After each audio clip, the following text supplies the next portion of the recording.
आपके सादर चरण स्पर्श, इस सौभाग्य का विषय कि आज आपके पावन चरणों में मुझे बैठने का अवसर मिला।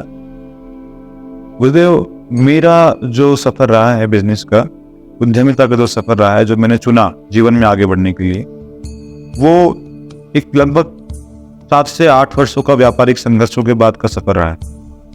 मैंने जीवन में उद्यमिता को यूथ के लिए सबसे बेहतर विकल्प माना है और चुना है, क्योंकि मैं स्वयं एक युवा उद्यमी हूँ। चायवालास के नाम से मेरा स्टार्टअप मैंने स्टार्ट किया और 2018 में मेरी जर्नी शुरू हुई थी। इससे पहले का जो मेरा कार्यकल्प था वो एक इंडस्ट्री थी जिसमें मैं काफ़ी हद तक लॉस में आया, फेल हुआ, लगभग 60-70 लाख का नुकसान हुआ।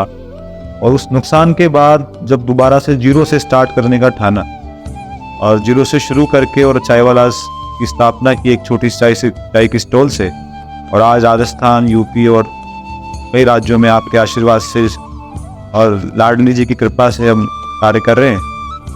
तो मैंने इस पूरे सफर के दौरान यूथ का जो संकट रहा है जीवन में सक्सेस पाने के लिए, उसको देखा है बहुत करीब से।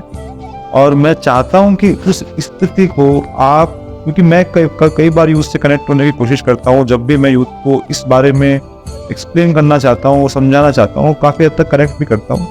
लेकिन यूथ के टाइम में कई सारे ऐसे मुद्दे आते हैं जब यूथ भटक जाती है, भटकाव बहुत है। और वही भटकाव है जो यूथ को आजकल गलत राह पे लेके जा रही है, जैसे कि ड्रग्स हो गया, डिप्रेशन, एंजाइटी, etc। तो आपका इसमें क्या अनुभव है? एक बहुत अच्छा प्रश्न है कि जीवन में यूथ्स को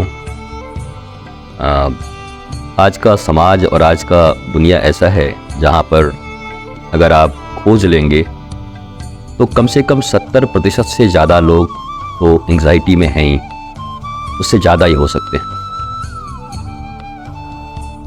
stress free life, anxiety free life, happy life and blissful life, बस जीवन का मतलब यही है। हम ये जितने उद्यमिता कर रहे हैं,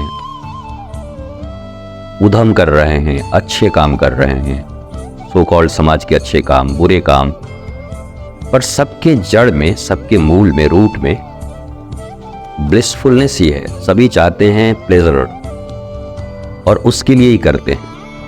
इवन एक थीफ, एक चोर, एक डाकू, एक बुरा आदमी भी वो पैसों को इसलिए ज़्यादा से ज़्यादा जमा करना चाहता है कि ये मेरे पास आ गया तो एक दिन मैं बहुत प्रतिष्ठित बड़ा आदमी बन के समाज में आराम से रहूँगा। मतलब भीतर में चाहत तो आनंद की ही है, लेकिन ज्ञान नहीं होने के कारण, नॉलेज नहीं होने के कारण हम राह भटक जाते हैं। हम जिन चीज़ों से आनंद पाना चाहते हैं, वास्तव में मृग मरीचिका की तरह, आप राजस्थान में हैं तो मृग मरीचिका शब्द वहाँ के लिए ही है कि दिखाई पड़ता है आगे पानी है पर फिर वो पानी होता नहीं है और हिरन दौड़ता रहता है ऐसा करके। वैसे ये जिंदगी है। मनुष्य को एक एक स्टेप पे लगता है कि ये बहुत ज़रूरी है, ये मिल गया तो मेरी ज़िंदगी में सब मिल जाएगा। तो बड़ी मुश्किल से अगर उसको पाते हैं, जब वहाँ तक वो पहुँचते हैं तो उनको लगता है नहीं नहीं नहीं, इससे नहीं, ये पाएंगे तब जाके बात बनेगी। एंड ये 70-80 साल की ज़िंदगी है, एक दिन ज़िंदगी ख़त्म हो जाती है और अंतिम समय में जब आंखें फटी हुई होती है तो मनुष्य को लगता है मेरी ज़िंदगी में तो सिर्फ संघर्ष रहा, मुझे मिला कुछ नहीं, नहीं मेरे जीवन में कभी आनंद हुआ। अब यूथ्स के साथ ये प्रॉब्लम इसलिए है कि उस समय एनर्जी बहुत ज़्यादा होती है, सबसे ज़्यादा, और उस समय मनुष्य जो कुछ भी चाहे वो कर सके, और उनकी कल्पनाएं और उड़ान भी बहुत ज़्यादा होती हैं, और उड़ान ब्लिसफुलनेस की होती है। उस समय में उनको एक बहुत स्पिरिचुअल गाइड की ज़रूरत होती है। दरअसल रिलीजन और स्पिरिचुअलिटी का जो अंतर है वो हमारे देश में विगत 500 वर्षों से, चाहे वो मुगलों की गुलामी रहे, चाहे अंग्रेजों की गुलामी रहे, तो शिक्षा के आधार पर बड़ी घाल-मेल हो गए हैं। वो पता ही नहीं चलता रिलीजन क्या है और स्पिरिचुअलिटी क्या है, आध्यात्म क्या है और धर्म क्या है। आध्यात्मिक होना बहुत जरूरी है। आध्यात्मिक का अर्थ है मैं मेरे रियल होने का परिचय पा रहा हूँ। अभी तक मेरा परिचय छिछला है, जिससे मुझे लगता है छोटी छोटी बात पर अगर ये हो गया तो मैं तो सुसाइड कर लूंगा। अभी छोटी छोटी बात पे अगर इस बिजनेस में भी फेल हुआ तो मैं मरूंगा, अगर वो मुझे नहीं मिली तो मैं मरूंगा, अगर पिताजी ने मुझे कुछ कहा तो अब तो मैं मरूंगा। देखिए, जिंदगी है तब पिताजी हैं, जिंदगी है तब वो है जिसको पाने की आप तमन्ना कर रहे हैं, जिंदगी है तब ये बिजनेस है। तो जिंदगी से बड़ी तो नहीं हो सकती है। तो इस जिंदगी से जब ये चीजें बड़ी लगने लगती हैं तब वहां धारा उल्टी हो जाती है और आप समझ सकते हैं कि वो मेंटल एंजाइटी का शिकार हो चुका है, वो पथ विभ्रांत हो चुका है और वो अब चाहे जितना उद्यम कर ले और जितनी तीव्रता से चले पर जाएगा लक्ष्य से दूर। अगर आप अपोजिट दिशा में आपने अपनी गाड़ी को मोड़ लिया है, दिल्ली से हम लोग अभी वृंदावन में हैं और एक तरफ दिल्ली है एक तरफ आगरा है, अगर कानपुर भी उधर ही है, कानपुर की तरफ आगरा की तरफ गाड़ी आपने मोड़ लिया और किसी ने आपको बताया कि दिल्ली 130 किलोमीटर है यहाँ से और आपने चलना शुरू किया, 130 क्या 230 पहुँच गए, फिर भी दिल्ली नहीं आई और आप घबरा रहे हैं कि उसने मुझे झूठ बोला। उसने झूठ नहीं बोला। आप 1000 किलोमीटर भी चलोगे तो अब दिल्ली आपको नहीं मिलने वाला, क्योंकि आपने बिल्कुल NH2 को उल्टा पकड़ लिया है। अब आप हावड़ा पहुँचोगे, कलकत्ते पहुँचोगे। ठीक ऐसे ही है यूथ्स के साथ, मनुष्य के साथ। वो उद्यम तो कर रहा है, बहुत ज्यादा परिश्रम कर रहा है, जुगाड़ लगा रहा है और वो दुनिया कहता है मेरे परिश्रम में कोई कमी है बताओ, मैं परिश्रम नहीं कर रहा हूं, मैं लेबोरियस नहीं हूं, मैं ईमानदार नहीं हूं। आप सब हो और आपकी दिशा गलत है। आपको अपने आप को रोकना होगा और किसी श्रेष्ठ महापुरुष से, एक लिविंग मास्टर से, गाइड से, क्योंकि गाइड से आप जहां जाते हैं पर्यटन के लिए वहां भी गाइड आपको लग जाता है, कहीं घूमने जाते हैं आपको गाइड लग जाते हैं, बड़े हॉस्पिटल में चले जाओ तो वहाँ भी गाइड चाहिए होता है कि हाँ यहाँ पर ये है ये है ये है। वैसे जीवन इतना उलझा हुआ है, इसको भवाटवी कहते हैं महान जंगल है ये, भटक गए तो फिर निकल नहीं पाओगे, फिर उसी में जीवन का अंत हो जाएगा। तो वहाँ भी एक गाइड होते हैं जिनको हम स्पिरिचुअल मास्टर कहते हैं, लिविंग मास्टर कहते हैं एंड सदगुरु कहते हैं, गुरु कहते हैं। वो अगर आपके जीवन में है, जिसको अब हम मेंटर कहते हैं कि हमारे मेंटर हैं, वो अगर सही हैं आपके जीवन में और आपको मिल गए तो मुझे निश्चित ये पता है कि आपकी ऊर्जा, आपकी उद्यमिता और आपका वो ललक विराट बनने का और उनकी दिशा, अगर ये चीज़ें मिल गई तो फिर ये सब चीज़ें आपके जीवन में नहीं आएंगी, एंग्जाइटी और ये डिप्रेशन, टेंशन, बल्कि आप इस दुनिया के सबसे हैप्पी आदमी होंगे और आपसे फिर हजारों लाखों लोग अपने जीवन का मार्ग पूछ कर चुन रहे होंगे, तो आप आनंदित भी होंगे और आनंद बांट भी रहे होंगे। मेरा ऐसा मानना है। बिल्कुल गुरुदेव, आपकी बात बिल्कुल 100% सत्य है। लेकिन युवाओं में एक जो भटकाव है वो बेसिकली ये है कि युवा ये तय नहीं कर पा रहा है कि वो नौकरियों के पीछे भागे या वो उद्यम के पीछे भागे। एक चाणक्य नीति का एक श्लोक है, उद्योगे नास्ति दारिद्र्यम जप्ते नास्ति पातकम। तो शुरुआत से हमारे शास्त्रों ने भी कहा है कि उद्योग ही दारिद्र्य को नष्ट कर सकता है, लेकिन युवा चाहता है कि वो किसी की नौकरी करके और किसी के लिए काम करके, और उसमें जब वो संतुष्ट नहीं हो पाता क्योंकि उसमें एक बहुत ज़्यादा स्कोप आगे नहीं मिल पाता उसे, अंत में जाके वो उसको एंजाइटी का, डिप्रेशन का शिकार होना पड़ता है। तो उसके लिए क्या बेहतर विकल्प है, क्या बेहतर दिशा है, वो किस दिशा में जाना चाहिए? उसे उद्योग की दिशा में जाना चाहिए या फिर नौकरियों की दिशा में जाना चाहिए?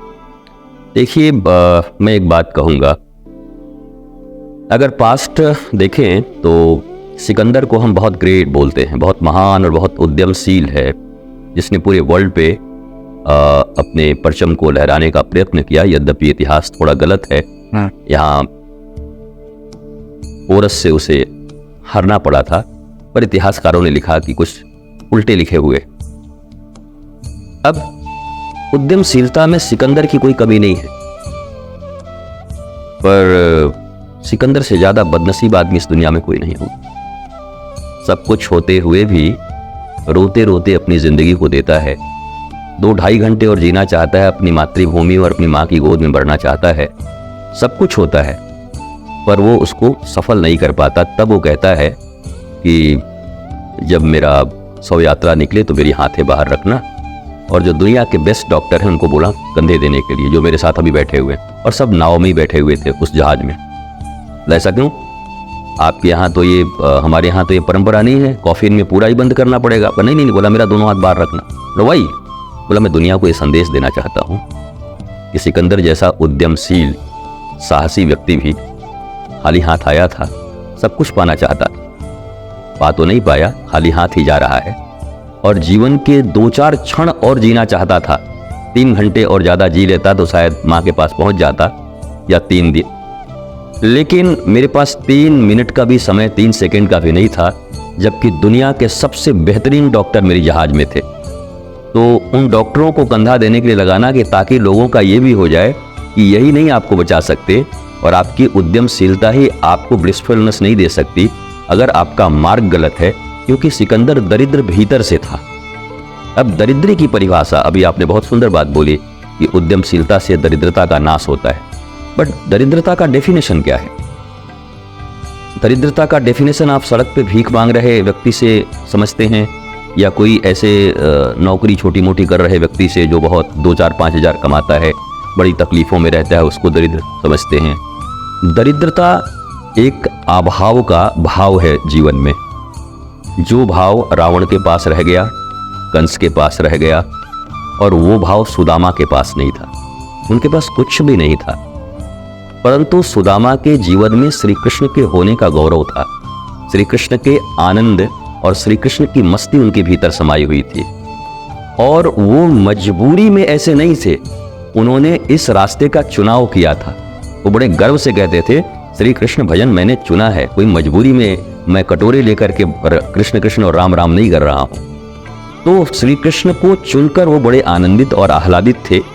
मैं गरीबी को प्रमोट नहीं कर रहा हूँ और ना ही अमीरी को प्रमोट कर रहा हूँ, मैं प्रमोट कर रहा हूँ कि आप दरिद्र मत रहना। आपके पास वस्तुएं चाहे जितनी भी हों, आपकी कमाई चाहे जितनी भी हो, आप इस समाज में चाहे किस स्टेज पे हो, किस ऊंचाई पर हो, उससे कोई फर्क नहीं पड़ता। अगर आप नॉलेजफुल हैं और सेल्फ रियलाइजेशन है आपके पास, आत्मबोध है आपके पास, तो 70 से 80 साल के इस जीवन में कम से कम संसाधनों में भी आप इस दुनिया के सबसे हैप्पीएस्ट मैन हो सकते हैं, सबसे हैप्पीएस्ट यूथ हो सकते हैं।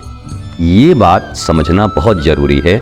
अगर बेसिक नॉलेज नहीं है, अगर फाउंडेशन नहीं है, तो पहले से ही आपने बुला के रखा हुआ इंटीरियर डिजाइनर, तो बिल बढ़ेगा इंटीरियर का, लेकिन अभी तो आपका बेसिक ही नहीं हुआ है, अभी तो बिल्डिंग भी खड़े नहीं हुए हैं, तो इंटीरियर का मामला कहाँ बनता है? मुझे लगता है कि हम भविष्य के लिए ज़्यादा सोचते हैं, अतीत में थोड़ा डूबे रहते हैं और वर्तमान को गंवाते रहते हैं। और मेरे शब्द में, जो वर्तमान को गंवाता है उसको गंवार कहते हैं। गंवार शब्द आपने सुना होगा गाँव में, ये बड़ा गंवार है। तो हमको ऐसा लगता है जो हाई स्कूल फेल है उसको गंवार कहते हैं, या जो 5वीं क्लास पास है उसको गंवार कहते हैं। 5वीं क्लास पास तो या फेल तो रामकृष्ण परमहंस थे, जिन्होंने विवेकानंद जैसे शिष्य को जन्म दिया, जिन्होंने शिकागो में जाकर के भारतीय धर्म की ध्वजा को पूरी दुनिया में लहरा दिया। तो इस एकेडमिक क्वालिफिकेशन से तो कोई लेना देना था नहीं ठाकुर रामकृष्ण परमहंस का, तो वो गंवार तो थे नहीं, वो दुनिया के सबसे बड़े विद्वान और उनके शिष्य दुनिया के सबसे बड़े विद्वान। गंवारपना वो है जीवन के प्रत्येक क्षण जो अभी वर्तमान में है, जिसको हम बहुत आनंद में जी सकते हैं, लेकिन भविष्य की सोच, भविष्य का डर और बीते हुए चीज के लिए अंदर में जो शंकाएं हैं और उद्विग्नता है, उसको लेकर हम इस वर्तमान को गंवा रहे हैं। एक बड़ी छोटी सी बात है, एक पति पत्नी में लड़ाई हुई थी, तो वो खाना कुछ अच्छा नहीं बना होगा, टेस्टी नहीं होगा, तो उन्होंने उस दिन सब थाली वाली फेंक दिया था। दूसरे दिन पत्नी ने फिर बनाया, उनके सामने थाली रखी, तो जैसे ही ऐसे लिया उठा करके फिर फेंक दिया। पत्नी ने कहा आज क्यों फेंक दिया? आज तो मैंने ससुर जी को, देवर जी को, जेठ जी को, ननद को, सासू माँ को, सबको खिलाया, सब उंगलियां चाट रही हैं, आज तो बहुत अच्छा बना है। बोला हाँ आज अच्छा बना है। बोला फिर क्यों थाली फेंक दिया? तूने कल क्यों खराब बनाया था? इस गुस्सा में मैं आज थाली फेंक रहा हूँ। तो अब ऐसे व्यक्ति को आप कभी जीवन में सुखी नहीं कर सकते जो कल में जीता हो। कल चाहे आगे वाला, कल चाहे पीछे वाला। मैं युवाओं को एक बात कहना चाहूंगा, न आने वाले कल में जियो, न जो बीत गया उस कल में जियो। आज अभी जो पल है आपके पास, इस पल में अपना श्रेष्ठ उद्यमशीलता जो कर सकते हो करो, और उद्यमशीलता करते हुए ये बात मन में याद रखो कि ये संघर्ष का समय नहीं है। हम कहते हैं अभी हमारा स्ट्रगल है, और मैंने स्ट्रगल करने वाले लोगों को कभी सक्सेसफुल नहीं देखा है, वो स्ट्रगलर ही रह गए। लोग कहते हैं एक जमाने में अमिताभ बच्चन आए और स्ट्रगल करके, एक जमाने में शत्रुघ्न सिन्हा आए, एक जमाने में धर्मेंद्र आए और स्ट्रगल करके यहाँ पहुंचे। बट क्या आप कह सकते हैं कि अपनी जिंदगी में जो एक संत, एक फकीर जिस मस्ती में रह पाए, क्या कभी आप इन सुपरस्टार्स को कह सकते हैं कि वो उस दौर में भी अमिताभ और विनोद खन्ना की राइवलरी, उनके और शशि कपूर के बीच में कौन टॉप 1 टॉप 2, एक एक फिल्म पिट जाए कि क्या हो, वो भीतर का भय, क्या आप कह सकते हैं कि वो जीवन के उस परम और चरम आनंद पर थे? पर वहीं पर आपको एक कोई स्पिरिचुअल लीडर मिलेगा, कोई स्पिरिचुअलिटी से जुड़ा हुआ व्यक्ति मिलेगा जो बड़ा आनंद और आह्लाद के साथ अपनी जिंदगी जी रहा होगा। तो मेरा ऐसा मानना है कि आपको पहले फाउंडेशन के रूप में स्पिरिचुअल होना है। अगर आप स्पिरिचुअल हो तो आपकी उद्यमशीलता, आपके द्वारा किए गए कोई भी कर्म आपको आनंद और आह्लाद देंगे। और अगर आप स्पिरिचुअल नहीं हो तो रावण की तरह कितना भी परिश्रम कर लो, आपका हर उद्यमशीलता आपके लिए नया एक और गड्ढा और एक और मेंटल एंजाइटी का कारण ढूंढ करके रखेगा। ये बेसिक चीज है। मैं स्ट्रांगली बिलीव नहीं करता, डेमो पूरी दुनिया में चल रही है, आप भी खोज सकते हैं अपने घरों में, परिवारों में और बाहर मित्रों के बीच। आप देखेंगे जो कारण यहां मैंने बताया उसके सिवा दूसरा कोई कारण हो नहीं सकता। सिंगल कारण है जिसके कारण मनुष्य दुखी। इसके अलावा गुरुदेव, आमतौर पर युवा अवस्था में, टीनेजर्स में जो उम्र होती है करियर को चुनने की, जीवन में क्या करना है, इस चीज को जानने की, अपने आप को जानने की, उस उम्र में वो रिलेशनशिप्स, मतलब कम उम्र में रिलेशनशिप्स में फंस जाते हैं, और ना उस समय उनको इतना ज्ञान होता है कि क्या वो सही साथी का चुनाव कर रहे हैं, नहीं कर रहे हैं। मजबूरन से या भूलवश जब वो किसी गलत साथी का चुनाव कर लेते हैं तो भी उनमें काफ़ी डिप्रेशंस और एंजाइटी का शिकार वो हो जाते हैं। उससे ना सिर्फ वो अपने आप की क्षति करते हैं बल्कि अपने करियर की भी समाप्ति कर लेते हैं बहुत कम अवस्था में। उन युवाओं के लिए क्या आपका संदेश है, मैं जानना? ये एक बहुत बड़ा प्रश्न है और यक्ष प्रश्न है, और ये कह के हम नहीं कह सकते कि नहीं भाई ये गलत काम करेंगे तो गलत कर्म का फल तो गलत उनको नतीजा मिलेगा। मेरा तो स्पष्ट मानना है, इस दुनिया में कोई व्यक्ति गलत करना नहीं चाहता। हर आदमी अपने हैप्पीनेस के लिए कर्म करता है, और हैप्पीनेस गलत नहीं हो सकता, ब्लिसफुलनेस गलत नहीं हो सकता। अब मैंने कहा कि उसकी समझ परिपक्व नहीं है जिसके कारण वो उन रास्तों का चुनाव करता है और रस्सी समझ के सांप पकड़ लेता है और सांप उसको डस लेता है। तो वो रस्सी को रस्सी और सांप को सांप कैसे समझ पाए, इस बेसिक नॉलेज की पहले जरूरत है। हमारे यहाँ ऋषियों ने, देखिए वात्सायन ने काम शास्त्र दिया। आप जरा सोचो कि हमारी सनातन परंपरा में एक विधा था कि स्त्री जब रजस्वला होने लगे, बहुत प्यारी बात है, सारे भारतवर्ष और पूरी दुनिया को सुनना चाहिए। 13 इयर्स या 14 इयर्स की एज में जब वो ऋतुमती हो रही हैं, उसके पूर्व ही सारा ज्ञान हमारे शास्त्रों में भरा हुआ था।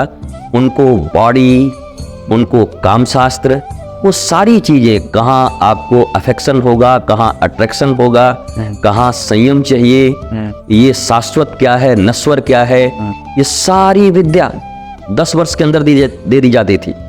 बेसिक शिक्षा जिसके द्वारा मनुष्य अपने आप को पहचानने लगता था और जानता था कि ये चीजें भोग की हैं, ये योग की हैं, ये रोग की हैं, ये चीजें बहुत सहज हैं। हमने ढका, हमने छुपाया। और आपने वो देखा होगा उस पिक्चर में, एक भूल भुलैया में, जो कमरा बंद रहता है उसमें ज्यादा इंटरेस्ट होता है कि ये कमरा बंद है, इसमें है क्या, और सारी गड़बड़ी वहां से प्रारंभ होती है। आप देखेंगे हमारे यहाँ की जो शिक्षा पद्धति थी, सनातन शिक्षा पद्धति, वो इस पृथ्वी की और इस दुनिया की सबसे एडवांस शिक्षा पद्धति थी। चाहे मेडिकल साइंस से लीजिए, और मैं इसको प्रमाणित क्या करूं, जर्मन्स, स्पेन के लोग, अमेरिकन इसको प्रमाणित कर रहे हैं, पर वो तेज तर्रार लोग हैं, बता नहीं रहे हैं अभी। वो बता रहे हैं हम ही एडवांस हैं, पर हमारी चीज़ों को लेकर के रिसर्च करके वो ब्रिटिश को आप देखो ना, ब्रिटिश यहाँ पर आए, यहाँ पर उन्होंने रूल किया। रूल करने के बाद जो चीज़ें अच्छी थी जिस संस्कार और संस्कृति और शिक्षा के कारण भारत को तोड़ने में उनको बहुत परिश्रम करना पड़ा, और उन्होंने कह दिया कि ये नष्ट नहीं होगा चाहे हम 1000 साल भी रूल कर ले, तो एक चीज उन्होंने खोजा, बोला यहाँ की शिक्षा व्यवस्था को नष्ट कर दो। अगर एजुकेशन सिस्टम हमने नष्ट कर दिया, क्योंकि इतनी मजबूत शिक्षा व्यवस्था यहाँ की है कि 1000 बार नालंदा जला दो और तक्षशिला जला दो, फिर भी ये श्रुत ज्ञान वाले बैठे हैं। ये 8-8 साल के बच्चे ऐसे ऐसे करके वेद का पाठ करने लगेंगे, ओम करके कर देंगे, इनको सब याद है। तो पहला ऐसा करो कि इनके शिक्षण व्यवस्था को नष्ट करो। आने वाली 3-4 पीढ़ियों के बाद वेद शास्त्र, इनकी पुराण, इनकी जो भी वैज्ञानिक नॉलेज है सब नष्ट कर दो, स्पिरिचुअल नॉलेज को। और जितने कूड़े हैं जो उन्होंने बनाए थे वो कूड़े लाके यहाँ पर डंप कर दो। आज भी, आज के पहले भारत में कूड़े ही डंप होते थे, शिक्षा के नाम पर भी कूड़े डंप किए गए और हमारे संस्कार को उठाकर ब्रिटिश ले गए, और ब्रिटिश उस पर शोध करके आगे बढ़ रहे हैं धीरे धीरे। आप देखेंगे, आप वृंदावन में बैठे हैं, कितना क्रेज है। आप प्रातः निकलेंगे तो हजारों की संख्या में फॉरेनर्स हाथों में माला लेकर, महिलाएं साड़ियां पहनकर, और वो खूब सुंदर धोती और कुर्ता पहनकर, हाथों में माला लेकर, छोटे छोटे बच्चे, जिस सर्दी में अभी 12 बजे से पहले आप अपने बच्चों को उठाएंगे नहीं और जॉनसन एंड जॉनसन लगा करके कंबल में मोड़ करके आप उसको रखे रहेंगे, वो बच्चे उनको हाथ में लेकर के, उनको भी तिलक लगा के, उतनी 3 बजे सुबह उठ के हाथों में माला लेके, हरे कृष्णा कृष्ण कृष्णा हरे हरे, हरे रामा रमा रामा हरे हरे, और वो 15 किलोमीटर की परिक्रमा लगा रहे हैं, यमुना जी का दर्शन कर रहे हैं। उनके मन में भौतिकता के चरम सीमा पर उठकर उन्होंने जो वहां पर अशांति देखी, जो तकलीफें देखी, उससे मुक्त होने के लिए वो भारत के पूर्वी सभ्यता की ओर, भक्ति सभ्यता की ओर, ज्ञान सभ्यता की ओर लौट आए कि भैया परम शांति यहाँ है। भोग एकदम चरम पे जाके भी महा अशांत कर देता है। अग्नि में घी पे घी डालते रहो, उसकी ज्वाला भड़कती रहती है। हम पढ़ते रह गए और वो अमेरिकन और इंग्लैंड वाले समझ गए कि ऐसे ही है, क्योंकि वो पराकाष्ठा पे पहुंच गए। मुझे तो कभी कभी लगता है कि आर्थिक रूप से उन्नत होना भी बड़ा जरूरी है। जब आप बहुत उन्नत हो जाते हो तभी उससे क्या मिल सकता है, नहीं मिल सकता, आप उसको पहचान पाते हो। हम मौखिक रूप से कितना भी कहेंगे कि भाई देखो बहुत ज्यादा इसमें रखा नहीं है, जो है मेहनत करो, खुश रहो। हाँ, आप तो मर्सिडीज पे चलते हैं ना बाबा जी, आप तो बोलेंगे ही। वो हमको उलाहने देते हैं कि आप तो बड़े बड़े आश्रमों में रहते हो, आपको किस चीज की कमी है। तो मैं कहता हूं कि आप पूरी मेहनत पहले कर लो, उद्यमशीलता कर लो, अगर प्राप्त हो जाए और फिर वहां से जब 2, 4, 5 साल का जीवन आपका पास बच जाए तो फिर आप प्रयास करना। और या भारतीय सनातन संस्कृति में अग्रजों, माता पिता और गुरुजन की बात को सुनने के इसलिए कहा गया कि इन्होंने अनुभव के आधार पर यह बताया। आगे एक गड्ढा पड़ा हुआ है और गड्ढे पर एक छोटा सा पत्ता ऐसे लगाया हुआ है, हाथी जैसे फंसाए जाते हैं, और मैं उधर से जाता हूं और कोई बच्चा जा रहा है, बेटा जाना मत, गिर जाओगे गड्ढे में। मैं खुद सीखूंगा तब मानूंगा। और गया और गिर गया, घुटना तोड़ लिया। तो या तो 6 महीने घुटने तोड़ के सीखो, या फिर अपने पूर्वजों के या उनके लिखे हुए शास्त्र या जो लिविंग आइडियल आपके माता पिता और गुरु हैं उनके कहने पर आप बगल से गड्ढे को क्रॉस करके निकल जाओ, तो 6 महीने आपके बच जाएंगे। अब तो ये आपके ऊपर है कि घुटना तोड़ तोड़ के, हड्डी तोड़ तोड़ के सीखना चाहते हैं, समय और वक्त की क्रूर नियति से सीखना चाहते हैं, या गुरु से सीखना चाहते हैं। ये तो it's totally depend upon him, उनके ऊपर ये है कि वो क्या चुनना चाहते हैं। मुझे लगता है मैंने अपने जीवन में अपने गुरु को चुना, और मैं आज क्या, मैं बहुत ब्लिसफुल हूँ, बहुत आनंदित हूँ। कितनी बार घुटने तोड़ देता कुछ पता नहीं, घुटने फिर भी टूटे कई जगह पर उन टूटे हुए घुटनों में भी जो ब्लिसफुलनेस का, उस ज्ञान के कारण मुझे आह्लाद मिला, वो शायद हाय हाय करके, आह आह करके मैं गुजारता, मैंने वाह वाह करके गुजारा। इतना सही अंतर है। अगर आप नॉलेजफुल नहीं हो तो हर चीज में हाय हाय करोगे, और अगर नॉलेजफुल हो तो वाह वाह करते हुए आप अपनी स्कार्सिटी, जो चीजें आपके पास कम हैं, अभाव हैं, उस अभाव को भाव में परिवर्तित करके आप जीवन को अच्छे से जी सकते हो। अब आपने रिलेशनशिप के लिए पूछा। अगर हमारी शिक्षा व्यवस्था अच्छी होती, प्राचीन व्यवस्था होती, और वात्सायन के काम शास्त्र हमें पढ़ाए गए होते, तो ये जो हमने फोल्ड कर दिया है, बंद कर दिया उस दरवाजे को, जाना मत, खबरदार, अगर ऐसा हुआ मम्मी पापा क्या बोलते हैं, अगर ऐसा हुआ तो मैं जहर खा के आत्महत्या कर लूंगा, पापा ही बोले हुए हैं, हाँ। मम्मी ही बोले हुए हैं। उसको भी लगता है इतना क्या चीज है भाई ऐसी। और एक सहज शरीर का आकर्षण है ही। 13 से 14 साल के बाद एक आकर्षण, शरीर में परिवर्तन आता है, हार्मोन्स आपके भीतर आते हैं, अपोजिट सेक्स के प्रति अट्रैक्शन होता है। ये नॉर्मल है, इस प्रकृति की देन है, इट्स नेचुरल। ये एबनॉर्मल नहीं है, ये नॉर्मल है। न हो तब एबनॉर्मल माना जाता है कि आदमी एबनॉर्मल है। तो जो नॉर्मल चीजें हैं, लेकिन अगर वो शिक्षित है, अगर वो जानता है कि शरीर का ग्रोथ कैसे होता है, कौन से हार्मोन्स बढ़ते हैं, भावनाएं कहां से नियंत्रित की जा सकती हैं, मन क्या है, इंद्रिय क्या है, बुद्धि क्या है, चित्त क्या है, आत्मा क्या है, अगर ये सारे नॉलेज उसको इसी 12 से 13 साल की उम्र में मिल जाएंगे तो निश्चित तौर पर मैं ये कह सकता हूं कि वो देखेंगे भी, मिलेंगे भी, बातें भी करेंगे, पर उस नॉलेज के कारण वो कभी उस गर्त में गिरेंगे नहीं। और गर्त का अर्थ है वो मर जाते हैं, वो सुसाइड कर लेते हैं अपना कैरियर। और कैरियर शब्द को मैं बहुत ज़्यादा पसंद नहीं करता। बचपन में हम साइकिल चलाया करते थे, तो जब किसी की साइकिल में कैरियर लग जाती थी मतलब वो बोझ ढोएगा, पीछे सब्जी, तो मेरा साइकिल बिना कैरियर का हमेशा रहा कि भाई अपना ही बोझ लेकर के चले, यही काफ़ी है, और कितना बोझ रखें। तो कैरियर शब्द भी आजकल युवाओं के ऊपर इतना बोझ डाल रहा है। करियर, मैं करियर के लिए सोच रहा हूँ, fear about career, what is your career, blissfulness is your career. आप हैप्पी हो, आप आनंदित हो, और आप नॉलेजफुल बनो, एवरी मोमेंट नॉलेज लो। जितने नॉलेजफुल होगे उतना कैरियर आपका विराट होगा, उतना करियर आपका विशाल होगा। आप तो स्वयं देखो, स्टोन डस्ट से निकल के टी डस्ट तक आ पाए। चाय को आपने इतना चाय वाला के नाम से आपने परोसा, और आज ब्रांड हैं, सभी लोग भारत में चाय वाला का चाय एक बार पीना चाहते हैं। और कितना अच्छा आपका पूरा व्यवस्था है, कितना अच्छा वेलकम है आपके यहाँ पर, सब कुछ है। पर आपके कौन कौन से फेज हैं, उस फेज से आपने जो सीखा, जहां आपकी आस्था थी, उस आस्था ने आपको कितना मजबूत किया, और आपके जीवन में एक ऐसी कोई शक्ति, ऐसा कुछ लगा जैसे अब मेरे भीतर कुछ आ गया हो। एंड धीरे धीरे धीरे आप नॉलेजफुल होते गए। हाँ भैया, जीवन के दौर आते हैं, कभी अच्छा, कभी बुरा, कभी उस समय एक बार सुसाइडल टेंडेंसी भी आ गई होगी कि अब क्या करें, इससे तो अच्छा मरना ही है।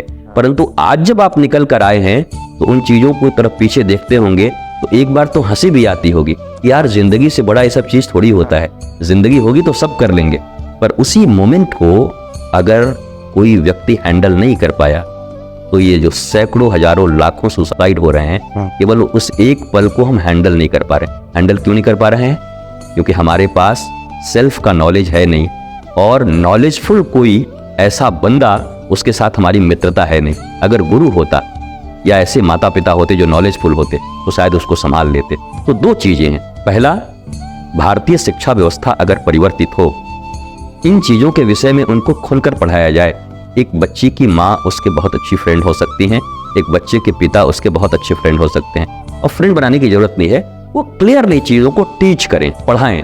समाज ने जो नॉर्म्स बनाए हैं, झूठे, ये मैनर्स, कटसी, ये सब ब्रिटिशों की देन है, और ये सब आपके जीवन में कुंठा उत्पन्न करते हैं। हम सनातनी लोग हैं, सनातन हमको एक्सप्लोर करता है, सनातन हमको खुलापन देता है, सनातन हमको श्वास लेने की इतनी सुंदर आजादी देता है। ये छोड़कर हम कुंठित लोगों की संस्कृति में जी रहे हैं। तो इसलिए हमें सनातन की तरफ भी बैक होना है। आज तो सनातन बोलने से लगता है आ गए हिंदू सनातन बोलने वाले, इन लोगों का कोई काम नहीं है। नो, इट्स मतलब ये लाइफ का एक जीने का, सुंदर लाइफ जीने का एक तरीका है। ये वे ऑफ लाइफ है। आप हैप्पी लाइफ अगर जीना चाहते हैं तो सनातन मत कहो ना, आप हैप्पी बोलो, इसका नाम रख दो, हैप्पी संस्कृति बोल दो, ब्लिसफुल संस्कृति इसको बोल दो। मुझे नाम बदलने में कोई तकलीफ नहीं, लेकिन मैं जानता हूं जो शाश्वत है वही ब्लिसफुल है, वही आनंद देने वाला है। तो अगर नाम बदलने की बात आएगी तो मैं सबसे पहले आवाज उठाऊंगा कि भाई युवाओं को नाम पसंद नहीं आ रहा है सब सनातन इत्यादि, इसका नाम ब्लिसफुल कल्चर कर दिया जाए। हम सब ब्लिसफुल कल्चर से आते हैं और सनातन कल्चर को ही ब्लिसफुल कल्चर कहते हैं।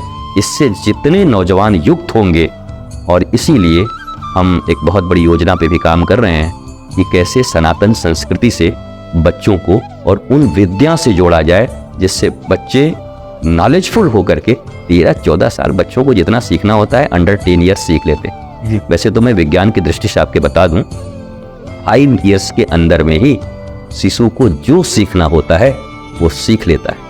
और बात बता दूं, गर्भ में जो सीखना होता है सीख लेता है। अभिमन्यु ने सीखा था, प्रहलाद ने सीखा था, और आज भी ये तय है। इसलिए हमारे यहाँ 16 संस्कार थे, पुंसवन, गर्भाधान, ऐसे करके 5 वर्ष के अंदर 13 संस्कार हो जाते थे सनातन संस्कृति में। और वो बच्चा तो फिर 5 वर्ष के अंदर में ही फिर मत पूछो क्या हो गया है। आप एक बार इस संस्कृति को लागू करके देखो। परंतु हमारे गुलामी के कारण हमारी संस्कृति और भाषा और धर्म के प्रति इतनी हे दृष्टि भर दी गई है कि ये होते ही हमको पोंगा बोल रहे हैं। अरे पोंगापंथी लोग हैं, ये आडंबरवादी लोग हैं, ये रूढ़िवादी लोग हैं। और केवल टाई लगा करके और आप थोड़ा सा ऐसे वहाँ करते रहो आप, तो उसको बड़ा मॉडर्निज्म चले। तो इंग्लिश बोलने को मॉडर्न समझते हैं। English is an ordinary language, और आप उसको मॉडर्निटी, वो हैप्पीनेस का क्लू, हैप्पीनेस का चाबी, हाउ इज इट पॉसिबल? आप ज्ञान चाहे फ्रेंच में ले लो, चाहे चाइना भाषा में ले लो, चाहे जापानीज भाषा में ले लो, चाहे स्पेन की भाषा में ले लो, ज्ञान लेना जरूरी है। वो इंग्लिश में है कि संस्कृत में, उससे क्या फर्क पड़ता है? मैं पूछता हूँ, अगर आज आपको 10 करोड़ रुपए दिए जाएं और कहा जाए कि भाई आप इंग्लिश को बहुत पसंद करते हैं, संस्कृत को आप संस्कृत हमको अच्छा नहीं लगता, बोला संस्कृत लिखे हुए पॉलीथीन में या लिफाफे में 10 करोड़ दिया जाएगा और इंग्लिश लिफाफे में 5 करोड़ दिया जाएगा, बताओ कौन से लिफाफे में चाहिए? भारत में दुनिया का कौन ऐसा बंदा है जो बोलेगा हमको इंग्लिश वाले लिफाफे में दो? वो 10 करोड़ चाहेगा, उसको भाषा से कोई मतलब नहीं है। मैं भी कह रहा हूं भाषा से ज्यादा मतलब मत रखो, बट जहां रियल नॉलेज है, चूंकि वो शाश्वत है, प्राचीन है, ब्लिसफुल नॉलेज वहां भरा हुआ है, इसलिए वो संस्कृत भाषा में लिखा हुआ था। अंग्रेजी में ट्रांसलेट करके उसको पढ़ लो। अंग्रेजी में केवल शेक्सपियर को मत पढ़ो, शेक्सपियर से बहुत ऊपर कालिदास हैं, भवभूति हैं, दिंगनाथ हैं, आप वानवट्ट हैं, इनको पढ़ो। अगर उनको पढ़ गए तो आपकी जिंदगी बहुत आसान हो जाएगी, बहुत इजी हो जाएगी। यही मैं नौजवानों को संदेश देना चाहता हूँ। बहुत सुंदर बात कही गुरुदेव। और आप ही के उत्तर में एक मेरा प्रश्न है कि जो शिक्षा पद्धति है, जो कि आज हम सभी को पता है कि ब्रिटिश शिक्षा पद्धति, जो मैकाले की शिक्षा पद्धति है, वो सब हम पढ़ रहे हैं, नौजवान युवा पढ़ रहा है। सनातन शिक्षा पद्धति से वो काफी दूर जा चुका है, और यही कारण है कि वो आज जिस भंवर सागर में जो वो परेशान घूम रहा है, जिसको कोई रास्ता नहीं मिल रहा है, कारण उसका मुख्य यही है। लेकिन जो हर बच्चे की, हर युवा की जो प्रारंभिक शिक्षा पद्धति होती है, वो उसके परिवार से उससे मिलती है। और आमतौर पर हमारे जो परिवार है, जो हमारी समाज है, वो उस युवा को बचपन से ही उस बंद दरवाजे की ओर धकेलती है कि जैसे मैं कहूँ कि शुरू से उसकी जो एम्बिशियस जो प्रवृत्ति है उसको नष्ट किया जाता है कि जितनी चादर है उतना पैर पसारो, ज्यादा लंबा नहीं जाना है। वो सोचता है कि मैं कुछ कर सकता हूँ कि नहीं, तुझको ये करने का, तेरे को क्या करना है कि तेरे को कोई स्टडी की तैयारी करनी है, प्रिपरेशन करनी है, कॉम्पिटिशन एग्जाम फाइट करनी है। या फिर हम कह सकते हैं कि उसको ऐसा कहा जाता है कि तेरे को गवर्नमेंट जॉब लगना है। गवर्नमेंट जॉब में हम उसमें करप्शन भी हम ही उसके अंदर इनबिल्ड कर देते हैं, क्योंकि हम उसको ये बताते हैं कि अगर ये गवर्नमेंट जॉब में इस पोस्ट पे पहुंच जाएगा तो इसमें इतनी ऊपर की कमाई है। तो युवा वहां पर नवाचार करना भूल जाता है या छोड़ देता है। उद्यम को जो मैं मानता हूँ, मेरी तरफ से उद्यम का मतलब है नवाचार, और नवाचार एक जोखिम लेके करना कि कोई बात नहीं, या तो गिरेंगे या सीखेंगे। युवा उस रास्ते से भटक के, और जो शिक्षा पद्धति हमारे माता पिता, हमारा समाज उसके दिमाग में बैठा रहा है कि ऐसे करना है, उस पे चल पड़ता है। तो क्या इसमें युवा दोषी है, या फिर वो माता पिता या वो समाज भी बराबर के दोषी हैं जो ऐसा कर रहे हैं, और क्या उन्हें ऐसा नहीं करना चाहिए? मैंने 500 के वर्ष के लंबे गुलामी के कालखंड का जिक्र किया एंड ब्रिटिश पद्धति का जिक्र किया, तो कभी हमारे दादा दादी भी युवा रहे होंगे, लेकिन तब तक वो करप्शन आ चुका था, क्योंकि वो भी गुलामी के काल में ही आए हैं। उस समय भी गुरुकुलम सब बंद हो चुके थे प्राय। गुरुकुलम में पढ़ने पर देखिए सीधा सीधा क्या किया उन लोगों ने कि अंग्रेजी के वर्ष जो आप बेकार की जो शिक्षाएं हैं उनको एम्प्लॉयमेंट से जोड़ दिया, ये पढ़ोगे तो नौकरी मिलेगी। और जो मौलिक शिक्षा जो आपके मानवीय मूल्यों को उन्नत करती थी, जिससे मनुष्य हैप्पी रह सकता था, उसको अनएम्प्लॉयमेंट से अलग हटा दिया। तो अब मजबूरी हो गई हमारी कि हमें एम्प्लॉयमेंट चाहिए, हमें पैसे चाहिए जीने के लिए। तो मजबूरी में हमने करप्ट शिक्षा को ग्रहण करना शुरू किया और यही अंग्रेज चाहते थे और यही वो आतताई और आक्रांता चाहते थे कि संस्कृति और शिक्षा को नष्ट कर दो। अब वो जब हमारी सरकारें अपनी आई तो मैं दोषी इनको मानता हूँ और स्पष्ट मानता हूँ कि जब हम शरीर से आज़ाद हो चुके थे तो हमें हमारी एजुकेशन पॉलिसी बदल देनी थी। उसी समय हमको पुलिस पॉलिसी बदल देनी थी। कानून पूरा हमारा, आप देखो जितने भी आपके ज़्यादातर कानून हैं वो सब ब्रिटिशों के बनाए हुए हैं। वो किस लिए थे? भारतीयों पर जुल्म करने के लिए। अब कौन से लोग किस पे जुल्म करने के लिए उन कानूनों का प्रयोग कर रहे हैं? हमें तो सारे कानूनों को बदलना था, हमें पुलिसिंग एक्ट को बदलना था, हमें शिक्षा के एक्ट को बदलना था, पर हमने नहीं किया।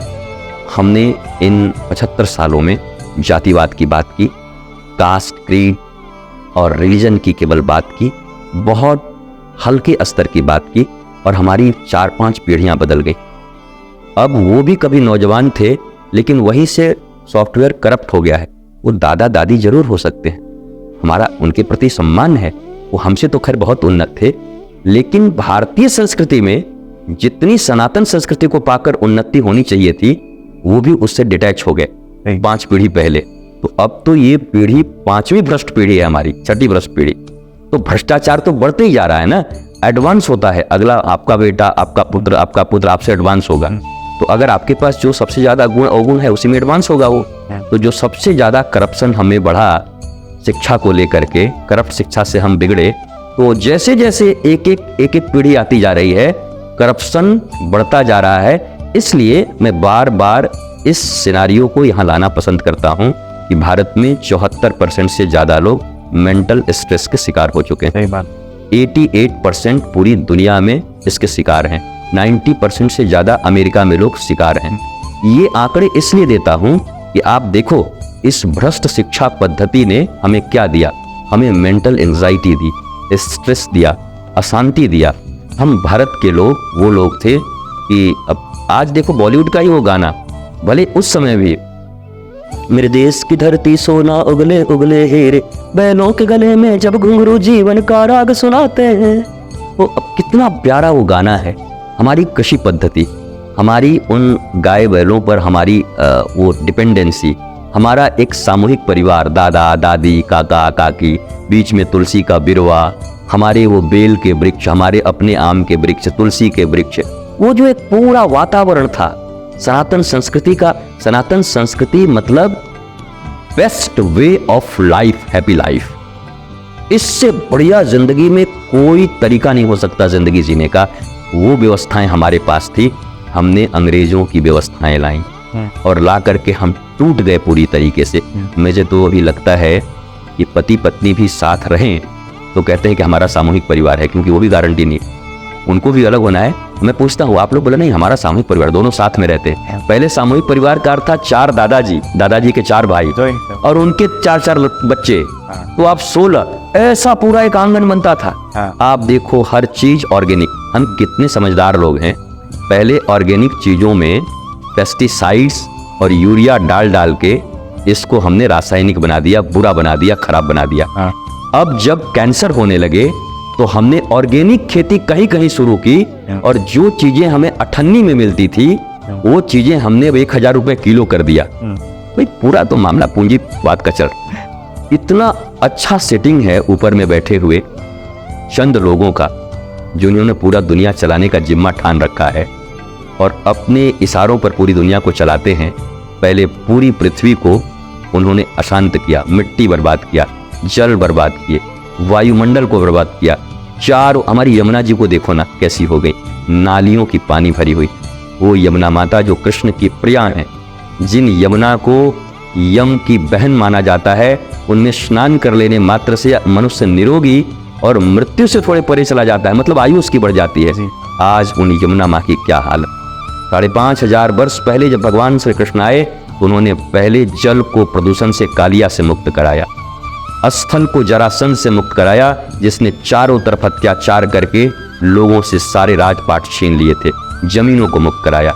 धेनुकासुर जो पूरे फल के वन में बैठा हुआ था, न खुद खाता था, गधे के रूप में था, न किसी को खाने देता था, तो उसको भगवान बलराम जी से कह करके उससे मुक्त जल, स्थल और फल मतलब खाद्यान्न, रोटी, कपड़ा और मकान को पहली बार किसी 12 साल के युवा ने क्रांति का बिगुल फूंक करके अगर प्रारंभ किया तो श्री कृष्ण हैं, जो 5,500 साल पहले। इतना मॉडर्न आदमी आज तक आपको दुनिया में नहीं मिलेगा, इतना मॉडर्न बच्चा और यूथ आज तक आपको दुनिया में नहीं मिलेगा। ऐसी क्रांति उन्होंने की।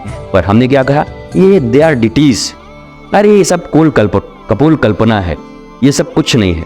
अरे ये हमारी गोल्डन हिस्ट्री है, ये हमारा घटा हुआ घटना है। वैसे तो परदादे को भी आप डिनाई कर देंगे, आपने देखा है परदादे को, तो कैसे आप तो डिनाई करना पड़ेगा। परदादा का नब चित्र है आपके पास, नहीं, क्या पता आपका परदादा कौन है, थे भी कि नहीं थे। तो जिसको नहीं देखा उसको नहीं मानोगे। तो भगवान राम और कृष्ण इस देश की आत्मा है। उन्होंने जो संस्कृति दी है हमें, उस संस्कृति को न हमें स्कूलों में पढ़ने दिया जा रहा है। 30 and 30A दुनिया जानती है क्या बनाया गया है। इतने रूल्स बेकार के बनाए गए, पूजा एक्ट 1991 में बनाए गए। ये सब क्यों बनाए गए आपको पता नहीं है। ये आजादी के बाद ज्यादा करप्शन हो गया। हमारा देश आया था, हमारा शासन आया था, हमें अपने सनातन संस्कृति की ओर लौटकर अपने प्राचीन ग्रामीण संस्कृति के, भारत गांवों का देश है, भारत कृषि प्रधान देश है, इसलिए कैंसर की समस्या यहाँ नहीं थी। पंजाब बहुत हरित क्रांति कर लिया और अनाज एक्सपोर्ट करने लगा, और इतना एक्सपोर्ट करने लगा कि वहां से कैंसर की ट्रेन चलने लगी। अनाज तो कम एक्सपोर्ट हो रहे हैं, कैंसर के पेशेंट बढ़ गए, बच्चे पेशेंट हो गए। अब वो अपने खाने के लिए तो ऑर्गेनिक पैदा कर रहे हैं और ज्यादातर एरिया में बोला वो पैदा कर रहे हैं। देखा मानवीय मूल्यों का ह्रास। आप अपने लिए ऑर्गेनिक पैदा कर रहे हो और ये अन्न किसके लिए पैदा कर रहे हो? जब वसुधैव कुटुंबकम है, किसको मारने के लिए ऐसे घटिया जहर का पैदावार बढ़ा रहे हो? ये गवर्नमेंट, ये सरकारें, ये लोग, ये मनुष्य, ये संस्थाएं क्या धृतराष्ट्र की तरह अंधे नहीं हो गए? आप स्वयं के लिए अच्छा भोजन चाहते हो और आप कहते हो ये हमारा व्यापार है इसलिए मैं जहर पैदा करता हूं। कौन खाएगा उस जहर को? और हर व्यक्ति जहर पैदा कर रहा है। मिर्ची वाली मिर्ची जहर पैदा कर रहा है, आप उससे खरीद रहे हो। आप हल्दी के दुकान वाले हो तो हल्दी जहर पैदा कर रहे हो, वो आपका हल्दी खा रहा है। तो हम सब एक दूसरे को जहर बांट रहे हैं। क्या सनातन संस्कृति में, क्या मानवीय सभ्यता में यही चीज सिखाई गई थी? हम सब एक दूसरे के बढ़ने के, उल्लास के और आनंद के कारण बनते। आज हम सब जाने अनजाने एक दूसरे के जान के दुश्मन बने हुए हैं, अनजाने में धोखा दे रहे हैं, करप्शन कर रहे हैं। और ये सब बेसिक शिक्षा और सनातन संस्कृति की शिक्षा के अभाव में हो रहा है। मैं पुनः कहूंगा, इस सनातन संस्कृति की शिक्षा को मॉडर्न फ्यूजन शिक्षा बनाकर, हमारे जो अभी मॉडर्न साइंस हैं और हमारी जो प्राचीन गुरुकुलम की व्यवस्था है, इन दोनों को मिक्स करके एक फ्यूजन विद्या पद्धति बनाते हैं एजुकेशन सिस्टम। और उस एजुकेशन सिस्टम से भारत में पढ़ रहे बच्चे, अगर अब 3 पीढ़ी लगेगी फिर सुधरने में, बिगड़ने में भी 5 पीढ़ी लगे हैं तो 3-4 पीढ़ी सुधरने में भी लग जाएंगे। बट शुरुआत अब हो जानी चाहिए, नहीं तो हम विनाश की ओर जा रहे हैं, नाश की ओर जा रहे हैं। बच्चों की कोई गलती नहीं, बच्चों के माता पिता की भी कोई गलती नहीं। कि माता पिता भी उस समय में नौजवान थे, उनको भी वही CBSE बोर्ड की शिक्षा मिले हुए हैं, उनको भी मैकोले का दिया हुआ शिक्षा, दादा दादी का भी कुछ नहीं, उनको भी वही मैकोले की शिक्षा।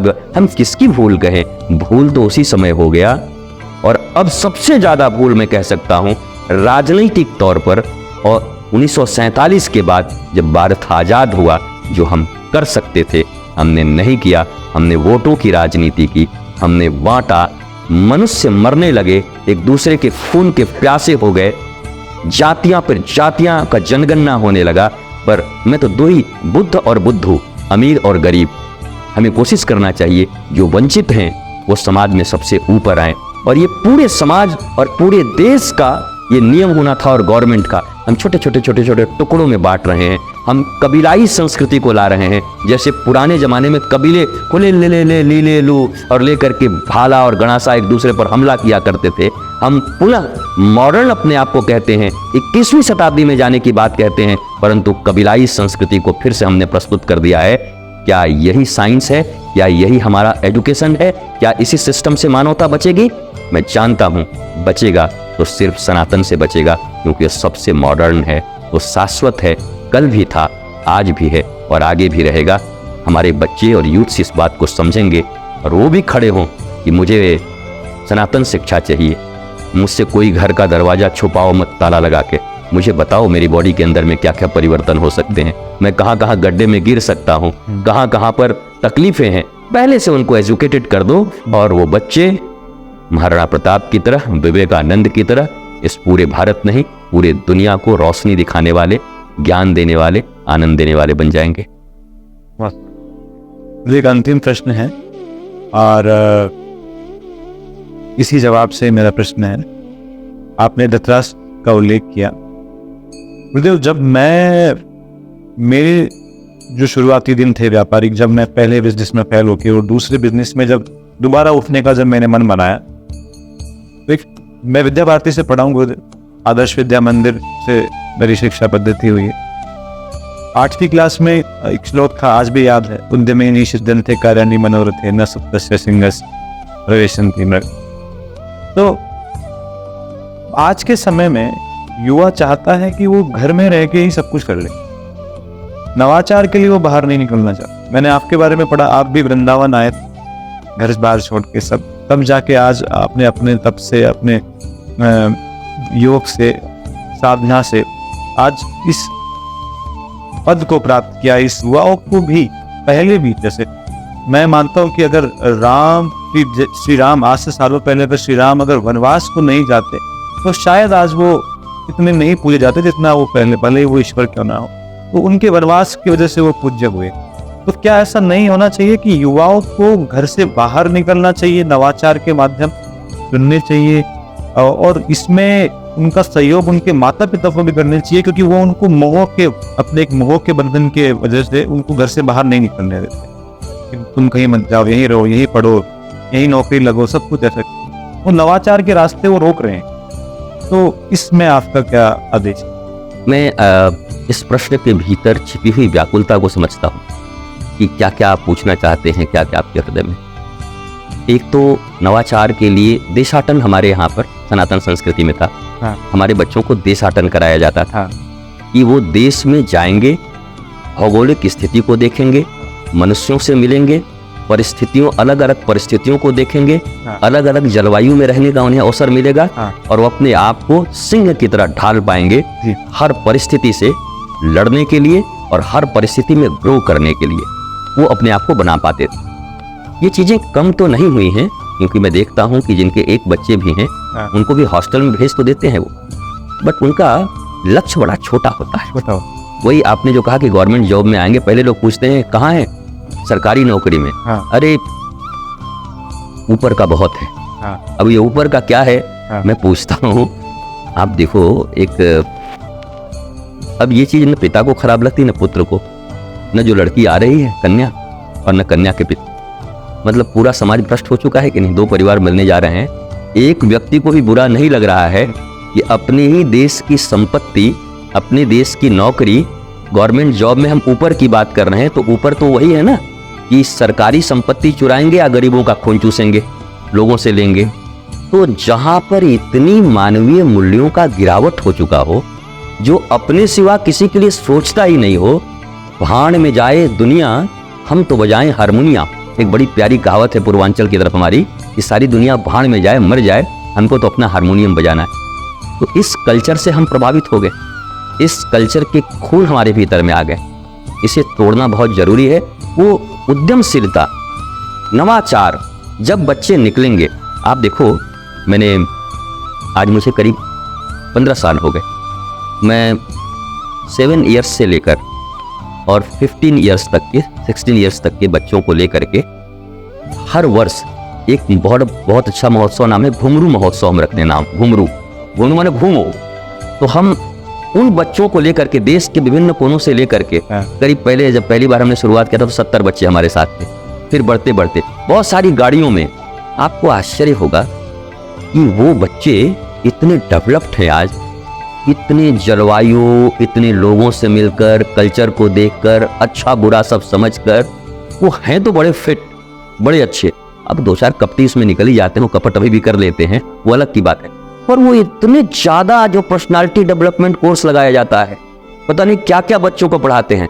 आप मेरे किसी एक घुमरू के बच्चे से मिल लो तो आप बोलोगे यार ये पढ़ के कहाँ से आया है, ये क्या सीख के आया है। ये जो नवाचार की बात आप कर रहे हैं, देशाटन की बात कर रहे हैं, ये केवल इसका असर है, और वो भी अपने गुरु के सानिध्य में, स्पिरिचुअल मास्टर के सानिध्य में, जहां कुछ रॉन्ग कदम नहीं बढ़ सकते।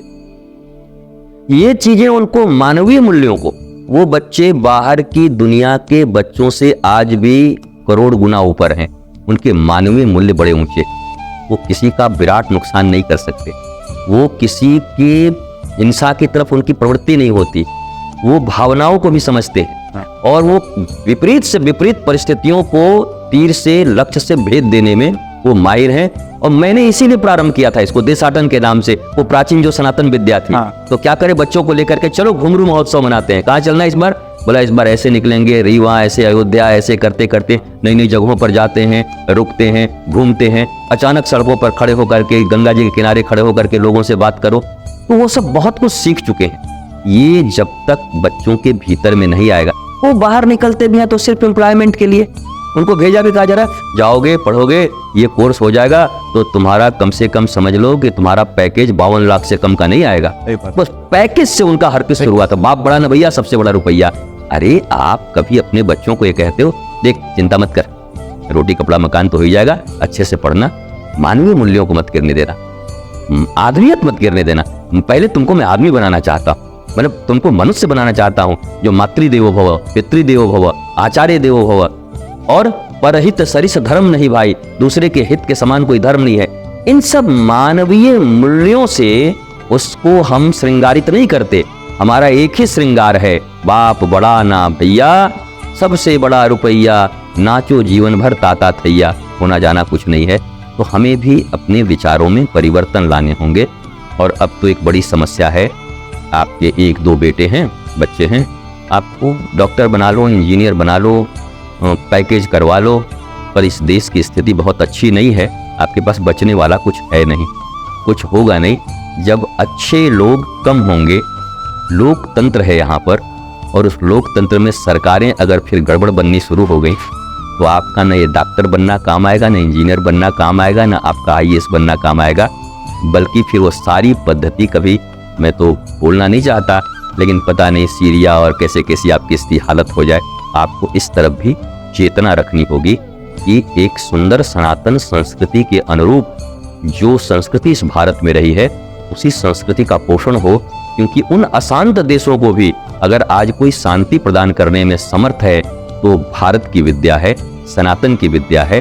हम ध्वज लेकर के विश्व विजय नहीं करना चाहते, हम दादागिरी नहीं करना चाहते, बल्कि व्याप्त अशांति जो फैला हुआ है पूरी दुनिया में, स्ट्रेस के कारण हिंसा जहां हो रही है, जहां हम बड़े की लड़ाई हो रही है, जहां रिलीजन के नाम पर कट्टरता इतनी बढ़ गई है कि 1 मिनट में आपको मारने में कोई गुरेज नहीं होता, उस इंसानियत को जागृत करने के लिए भी मानवीय सभ्यता का बीज अगर कहीं छुपा हुआ है, तो वो सनातन संस्कृति में छुपा हुआ है।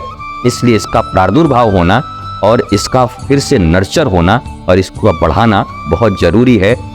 दुनिया में सनातन मानवता का धर्म, आज नहीं तो 20 वर्षों के बाद पूरी दुनिया एक जगह खड़ी होगी, आप देखना और कहेगी कि काश कि पहले हमने अपना लिया होता इस संस्कृति को, तो आज हम सब बच गए होते। इसलिए हमें उद्यम करना है अपने राष्ट्र के लिए, इस संस्कृति के लिए, और वसुधैव कुटुंबकम पूरी इस वसुधा के लिए। और मैं उन नौजवानों को भी आह्वान करना चाहता हूँ, स्वयं की जिंदगी बचाना कोई बहुत बड़ी बात थोड़ी है, वो तो बच ही जाएगी, रोटी कपड़ा मकान हो जाएगा। एक विराट लक्ष्य को लेकर के निकलिए, आनंदित रहिए, प्रसन्न रहिए, सनातन संस्कृति को अपनाकर दरिद्रता आसपास भी मत फटकने दीजिए, मौज में रहिए, जो कुछ है उसको मौज में लेके रहिए, और उद्यमशीलता इतनी करिए कि हिमालय भी छोटा पड़ जाए आपके सामने। उद्यमशीलता, नवाचारिता, निकलिए अपने देश में। मैं वृंदावन आया, मैं आपको बड़ी प्यारी बात बताता हूँ। आपने जैसे कहा ना कि आपके व्यवसाय में आपको पिता से एक बिजनेस मिला, फिर वो उस समय इतने घाटे में था, और फिर जाकर के आपने एक किया, फिर वहां पर नुकसान हो गया। मैं भी मेरे जीवन में जब पहली बार अपने गुरुजी के पास गया, तब भी कुछ लेकर नहीं गया माता पिता के पास से, फिर गुरु आश्रम में भेज दिया गया। और जब मेरे गुरुदेव ने मुझे इधर भेजा, तब भी एक धोती देकर भेजा था, सिर्फ एक धोती, कि जाओ और रेगिस्तान में भी खड़े रहोगे तो वहां भी फूल खिल जाएंगे, क्योंकि मैंने तुम्हें वो सनातन संस्कृति की विद्या दी है, वो आत्मज्ञान के मार्ग पर बढ़ाया है। तुम जहां जाओगे जिस रास्ते से तू निकले वो फूलों से भर जाए, तेरे पैर की कोमलाहट तोते भाग्य जगाए। वो भाव देकर उन्होंने भेजा। और आज मैं जहाँ भी हूँ, मैं हूँ तो वहीं पर, मैं इस सब संसाधन को नहीं देखता, बस ब्लिसफुलनेस बहुत है, आनंद बहुत है, संघर्ष भी बहुत। इतनी आप सनातन का काम करोगे तो कितनी विरोधिता, कितनी शत्रुता, अपने ही लोग छोटे लाभ में नहीं समझ पाते कि कितना बड़ा नुकसान इस संस्कृति के लिए कर रहे हैं। छोटी छोटी बातों पर इतने कभी रुष्ट हो जाएंगे, नाराज हो जाएंगे कि विराट व्यक्तित्व तो समाप्त हो जाए, उनको कोई चिंता नहीं, मेरी बात कैसे नहीं मानी जाएगी। तो इन सब चीज़ों से भी आपको लड़ना होता है, युद्ध करना होता है। परंतु मेरा ऐसा मानना है कि अगर आप पवित्रता के साथ, आत्मज्ञान के साथ, गुरु के दिए प्रबोध से, नॉलेज से आगे बढ़ते हैं तो ये सारी चीज़ें पीछे रह जाती हैं। और ईश्वर ने फिर जितना इस शरीर से काम कराना है वो कराएंगे। इसको लेके बहुत चिंतित भी नहीं रहना चाहिए। वर्तमान के पल में अपना श्रेष्ठ देना चाहिए, जो बेस्ट दे सकते हैं आउटपुट देने का प्रयत्न करना चाहिए। बहुत समय बढ़िया, बहुत बहुत धन्यवाद। मुझे लगता है कि निश्चित तौर पे युवाओं को यही सक्सेस का पूरा सार है। और कहीं ना कहीं जो युवा को अभाव है वो है उनको एक परफेक्ट स्पिरिचुअल गाइड नहीं होना, या एक जीवन में एक शिक्षक नहीं होना। जो युवा को शिक्षक मिलता है जब तक वो एजुकेशन कर रहा है, लेकिन जब वो जीवन के उस रास्ते पे चल रहा है जिस रास्ते पे चल के उसको अपना वर्तमान सुधारना है, भविष्य की परिकल्पनाओं को पे अपने आप को सिद्ध करना है और साथ में जगत कल्याण के लिए कुछ करना है। बिना उद्यम के हम जगत कल्याण में एक आर्थिक योगदान जो दे सकते हैं वो नहीं दे सकते। इसके लिए उद्यम बहुत आवश्यक है, और उस उद्यम के लिए और उस नवाचार पे चलने के लिए एक गुरु बहुत आवश्यक है। और मैं बहुत ही अपने आप को कृतज्ञ समझूंगा कि मुझे एक गुरु के रूप में आप मिले और आपका आशीर्वाद मिला, और ये आशीर्वाद पूरी भारत के युवा समाज को भी मिलेगा। और अवश्य वो इस पे चलने का प्रयास करेगा, तब जाके ये देश बहुत जल्द, मैं मानता हूँ आप सभी संतों के आशीर्वाद से, जो विश्व की तीसरी इकोनॉमी बनने का जो सपना है, जो सबने देखा, विश्व का पहला ब्लिसफुल कंट्री हमारा होगा। हम उस दिशा में आगे बढ़ रहे हैं। धन्यवाद सभी युवाओं को, नमस्कार, जय श्री कृष्ण।